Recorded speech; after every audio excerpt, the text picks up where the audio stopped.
Okay, what's going on, guys, and welcome to the first episode of the Ultimate Push-Pull Leg series. In this video, we're hitting our first push workout of the week, and over the course of the next 6 videos, I'll be taking you through the rest of the push-pull leg sessions to complete the full week of workouts. Now, if you want to get everything in your hands right away, you can pick up the full push-pull legs hypertrophy plan, which just launched over on jeffnipper.com, and I'll have a little more info about that at the end of the video. So without further ado, let's dig into push day number 1, where we'll be doing 7 exercises that target the chest, shoulders, and triceps. All right, so after a quick warm-up of 5 minutes on the treadmill or Stairmaster and a few upper body dynamic drills like arm circles and cable external rotations, we're kicking the workout off with just one near max effort set of 3 to 5 reps on the bench press. Now, obviously, before that heavy working set, we'll want to do a full warm-up pyramid to get the blood flowing and prepare ourselves mentally for that heavy load to come on the top set. And I'll put my full warm-up protocol here if you want to pause and read. All right, so with the bench press, you want to set up an arch that feels comfortable to you, with the most important thing being that you get tight and stable on the bench. It doesn't have to be a huge powerlifting style arch, but you should at least dig your upper back into the bench so you'll have a strong base of support. You should also pinch your shoulder blades together and tuck your shoulder blades down. That's what I'm doing here as I roll my elbows forward, which will further increase that stability. For the max effort top set, have a spotter help you unrack the bar by lifting the weight out softly, not yanking it up aggressively, and make sure you have 3 points of contact with the bench: your butt, your upper back, and your head. Lower the bar down and slightly forward until it reaches the highest contact point on your chest, and then press the bar slightly back and up with as much explosive force as possible. Your elbows should be slightly tucked on the negative, and then you can optionally flare them out as you push the weight up. However, some people may find flaring uncomfortable on their shoulders, and in reality, there's a pretty wide range of elbow tuck that's perfectly fine on the bench press, because when you look at the way the pec fibers fan out, anything from 0 to 30 degrees of elbow tuck is gonna line up with the majority of the pec fibers anyway. So within this range, you can pick a level of flare that you feel working your pecs well, that you're reasonably strong with, and that doesn't give you any pain or discomfort. If you don't have a spotter, you can try unracking the bar with your butt up off the bench. This is legal in competition, and then once you've unracked, drop your butt down onto the bench and start your set from there. Now, one thing worth noting is that the International Powerlifting Federation recently updated their rulebook in an attempt to combat the increasingly out of control range of motion problem with more and more exaggerated arching. So now you need to reach a certain amount of elbow depth in order for the lift to count. So according to the new rules, you need to get the bottom of your elbow below the top of your shoulder joint in order for the lift to count. So this is what bottom of the elbow below top of the shoulder joint looks like to me.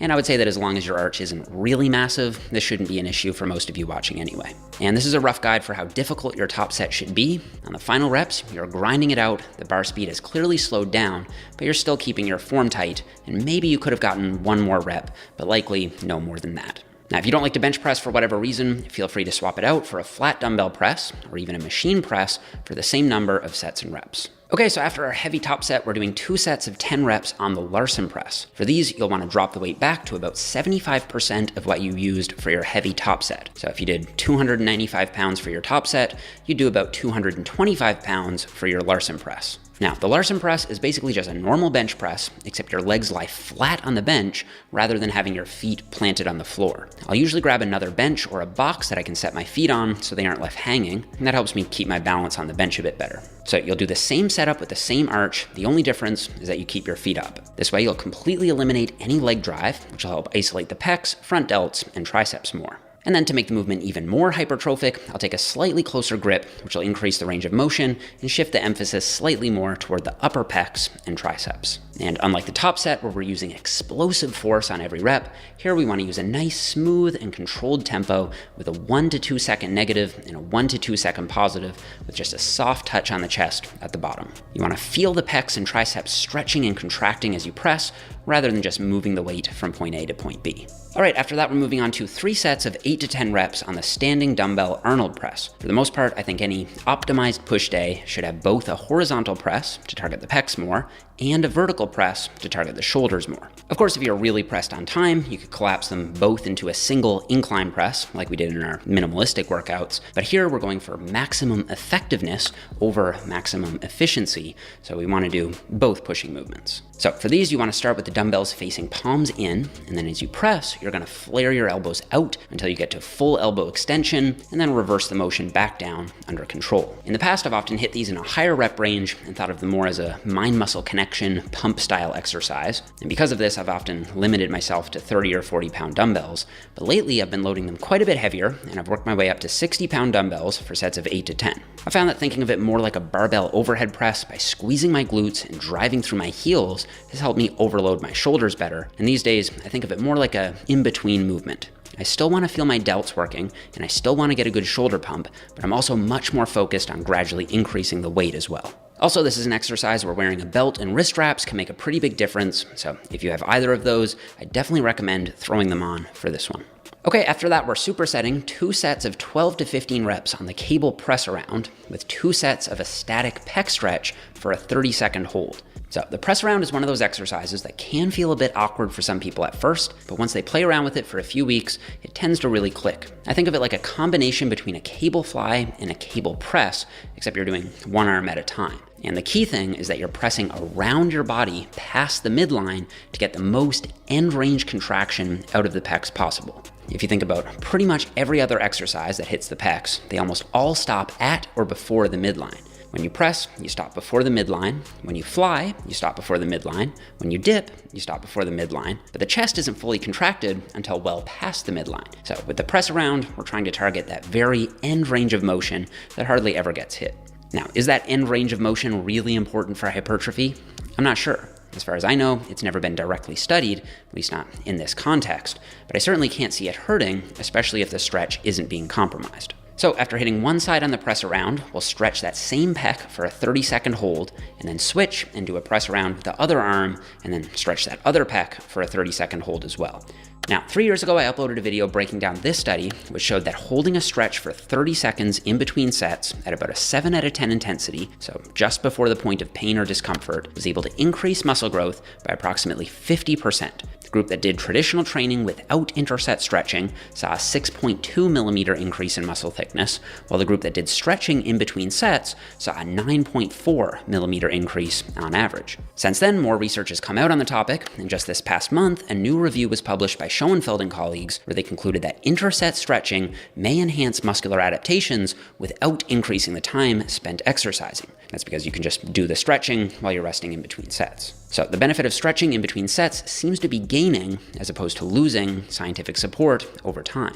And we also don't need to worry about any potential strength interference because we're doing the static stretching on our last exercise for the pecs for the day. However, even if we were doing that stretching earlier, it wouldn't be a big deal because, contrary to popular belief, static stretching doesn't seem to interfere with strength unless the stretch is held for longer than 60 to 90 seconds. So to me, this seems to be something with only potential upsides, with no clear downsides as of now. I mean, you're just resting between sets anyway, why not add some stretching? Okay, after that, we're moving on to 3 sets of 12 to 15 reps on the cross-body cable Y raise. Now, I first saw this movement in a training vlog from one of the natural bodybuilding goats, Alberto Nunez. He was talking about how he gets a much better stretch on these than regular cable lateral raises, and I can see why. For example, if you look at the Lean Away Egyptian cable lateral raise, which I'm still a big fan of, by the way, you'll notice that your body sort of blocks you from getting a really deep stretch on the delts. And just think about it. If you're gonna stretch your side delts as much as possible, you're not just gonna put your arm against your side. Instead, you're gonna pull your arm across your body, and that way you should feel a big stretch in your delts. So with the crossbody Y raise, that's kind of the stretch we're going for, except under active tension. And the way Alberto described these was to think about drawing a sword at the bottom and then sort of flicking it up and out at the top. Now, one thing to be aware of is you don't want to turn this into a front raise. We're not lifting the cable up in front of us, we're lifting it out and back in a diagonal plane of motion. Also, if we look at the anatomy of the deltoid muscle fibers, it's pretty common knowledge that there are 3 heads. There's the front or anterior head, the side or lateral head, and the rear or posterior head. However, the latest anatomy literature suggests that the deltoids may be better thought of as having 7 intramuscular segments. And so some of these compartments, like the D4 or D5 segments, could be hit more effectively with something sort of in between a front raise and a lateral raise. So something like a Y raise. The bottom line is that lifting the arm out at slightly different angles and in slightly different planes of motion is more likely to maximize development of the entire shoulder and help create that round 3D delt look more effectively. Okay, up next we've got 3 sets of 8 reps on the squeeze-only tricep press down, supersetted with 3 sets of 8 reps on the stretch-only overhead tricep extension.